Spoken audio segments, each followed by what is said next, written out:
Welcome back to my channel, where stories come alive. Tonight, get ready for a hilarious bedtime adventure in the Great Candy Heist, where jelly beans, licorice, and chocolate take mischief to the next level. Let's dive into the sweetest tale ever. The Great Candy Heist. In the quiet little town of Sweetville, there was a famous candy store called Sugar Pop's Delight. It was owned by Mr. Gummy, a cheerful man with a mustache that curled like a licorice stick. The shop had every candy you could imagine: rainbow lollipops, marshmallow clouds, and even chocolate that giggled when you bit into it. One evening, after Mr. Gummy locked up the shop, a group of mischievous candy creatures came alive. There was Jelly Bean Joe, a wobbly jelly bean who couldn't stay still; Licorice Lucy, who stretched like a rubber band; and Choco Chunk, a square of chocolate with marshmallow muscles. "I've had enough of being sold and eaten," Jelly Bean Joe declared.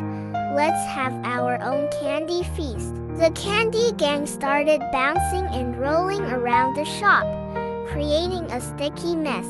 Jelly Bean Joe tried to climb into the cotton candy machine but got spun around until he was a fluffy jelly bean cloud.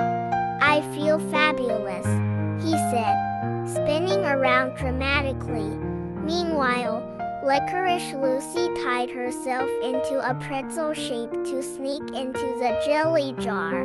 "I'm stuck," she squealed, laughing as Choco Chunk tried to pull her out, only to end up covered in sprinkles. Suddenly, they heard a key turning in the lock. Mr. Gummy was back. The candy crew panicked. Jelly Bean Joe dove into a gumdrop jar.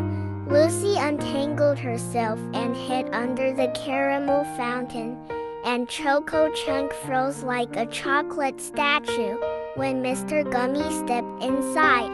He slipped on a rogue jelly bean and landed on a cushion of marshmallows.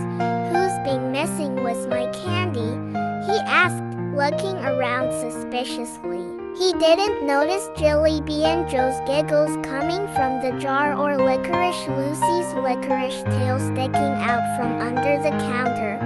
Mr. Gummy scratched his head and muttered, "Maybe I'm imagining things. Double quotes. As soon as he left, the candy gang burst out laughing. "That was close," Choco Chunk said, wiping off sprinkles. They decided to clean up their mess and leave Mr. Gummy a surprise: a giant candy sculpture of him holding a rainbow lollipop. When Mr. Gummy saw it the next morning, he chuckled. "Sweet dreams do come true," he said, never knowing his candy had come alive for one hilarious night of chaos.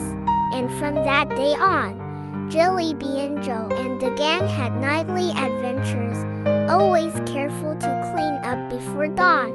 The end. Thanks for joining me on this sugary adventure.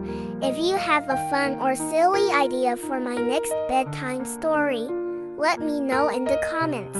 Don't forget to like, subscribe, and stay tuned for more magical tales. Sweet dreams.